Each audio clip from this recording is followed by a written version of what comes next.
Good evening, everybody. Um, Thank you very much for coming out this cold evening.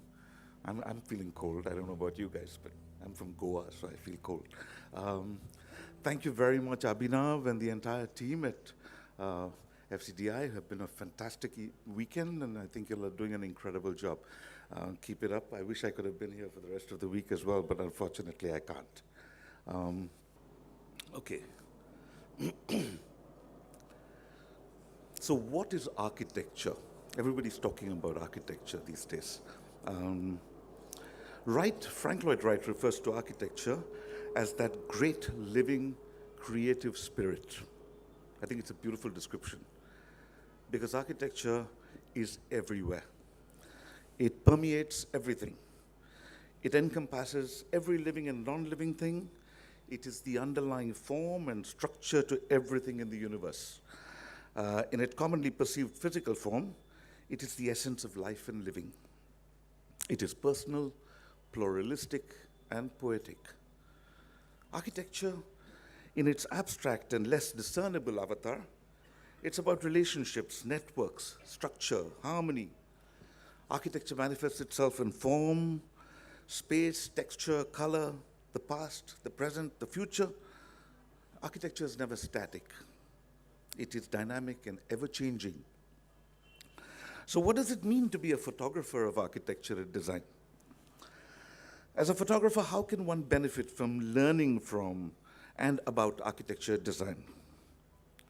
From the point of view of architects who take great pride in their creations, having spent sometimes years in design and building, what should they be looking for in a photographer when it comes to photographing their work? Has the photographer really understood that seminal idea of what architecture really is? The study of architecture was truly a blessing in my life. It taught me to question everything. It taught me to look through things and see what was underneath the surface.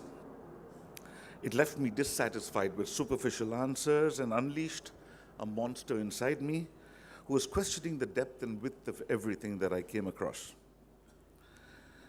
When I decided to reorient myself to my first love, which was photography, I realized with a huge amount of excitement that the symbiosis between these two fields was not just the display of their strengths coming together, but a spectacular source of energy.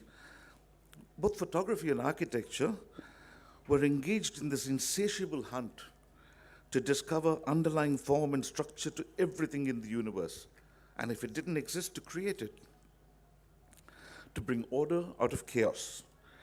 And for the passionate practitioner, this infinite universe would grant untold privileges by revealing its secrets. The photography of architecture is more than just the photography of buildings. It's about understanding the world around you and understanding how that world works. And you realize that because everything can be described in terms of architecture, everything is also interconnected. The key to good photography is the ability to identify, understand, and come to terms with the essential architecture of the world around us. So it's a much broader thing that we think about. The architecture is not always overt or visible. And even though it exists in buildings, in the veins of a leaf and the structure of the petals of a flower, it can also be an underlying architecture which you don't see. This underlying essence of form, structure, color, texture, light, pattern, shadow, all these things and the physical objects that give birth to them are possessed by architecture. As a photographer, when you point your camera at a subject, and when that subject allows you in and reveals aspects of itself to you, which it doesn't reveal to other people, then there is almost something akin to spontaneous combustion in that very special relationship between you and your subject. Therein lies the essence of great photography. It lasts for but a brief moment. If you miss that, the relationship is over, and you have really lost something very special. Arrogance or a lack of humility in photography will result in darkness and ignorance as the building or any subject for that matter, will never reveal itself to you. But if you walk in and succumb to that building in a very gentle and holistic and humble way, then the building itself, the architecture of that special event that you are witnessing, will slowly take you into its confidence and envelop you with its insights and its secrets. And so the photography of architecture is, in a sense, the photography of everything. There is one critical aspect, though, to every image ever created, and the success or failure of that image hinges on composition. So what is this composition? There are many ways of defining composition, and most of you will have your own take on it. But for a photographer, it is extremely critical. Firstly, it is the relationship of the elements or components of that image with the limits or the boundaries of the image. It is also the interrelationship between the elements themselves.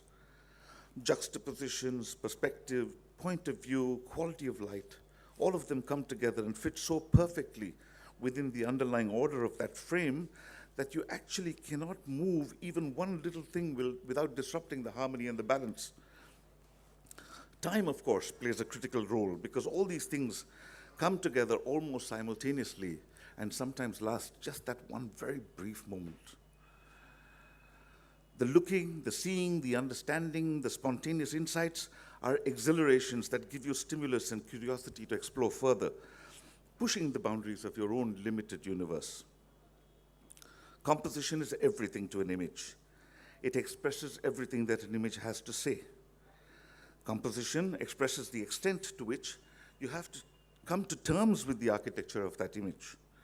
It expresses the essential underlying structure, the interrelationship of the elements or components, and the assembly or juxtaposition of elements with perspective, proportion, and scale. If there is one thing in photography that is universal, it's composition.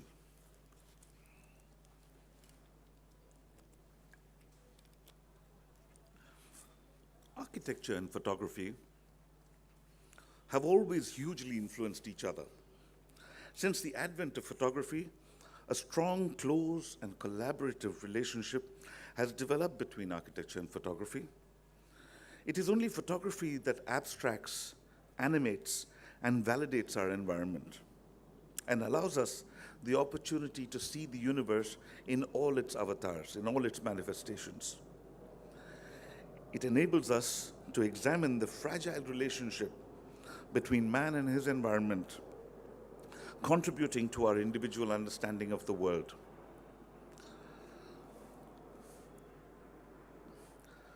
A careful examination of the world around us will inspire us to see what others do not, carefully observing with understanding what we otherwise merely look or glance at. The architectural photographer is a lonely hunter, seeking out certain truths about buildings that perhaps differ from the architects or from the owners. Images can make a building look more beautiful than it is, and can, or less for that matter, and can alter our appreciation or help us to understand them better. These photographs are factual records, but also artistic interpretations. They have the ability to distort as well as to uncover, to enhance as well as to explain. The tone of a photograph can express the soul of a building, its innermost character. It privileges us by pointing to beauty in banality, oddity, reality, and sometimes the imaginary, and it always reminds us to meditate on a good building. Most architects look at photographs of architecture to understand what has actually been made, not what feelings the building intends to inspire. As artists, we all look for something to trigger our next idea, to strike that narrow wire of creativity resting with annoying obscurity somewhere within ourselves. Today is a world of constant media bombardment. The camera is omnipresent. The imagery is continuous, and our eyes are saturated. There is unquestionably a look-at-me atmosphere to both photography and architecture today, with the desperation of immediate attention. So amid the visual clutter, humility or undertone becomes rare. Gone is the slow understanding and appreciation that characterize the relationship between photography, architecture, and society in centuries past. The most revealing and telling pictures are usually the quietest. A good architectural image is one that captures, as accurately as possible, the mood as well as the quality of the space, the quality of the light, the textures, the colors that come into the space, and how light and shadow add to that environment. Good images are true to the work and aimed at accuracy, not ego. So it's never about me, myself, and I.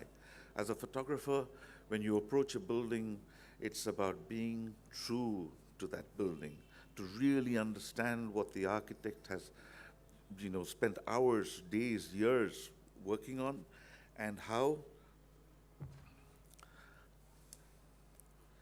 and really reaching out to the building in great humility. Because if you go in there with this attitude that I'm going to capture this and I'm going to capture that, it doesn't work, because the building will never reveal itself to you. So the approach is very, very different. It has to have the greatest of respect and awe for what you are looking at, because of the incredible amount of work that goes into it. And it's like that for everything in the world that we photograph. Everything has that complexity, everything has that depth, everything has that width, and everything deserves that respect. And if you approach it with that respect, then like a good building reveals itself, it will reveal itself to you. And then you have the opportunity, brief moments of opportunity, to get hold of, to create good images. Most rare is the photograph that slows everything down, that makes us stop and notice, that connects us for more than just split seconds to something thrilling, touching, and beautiful. Thank you.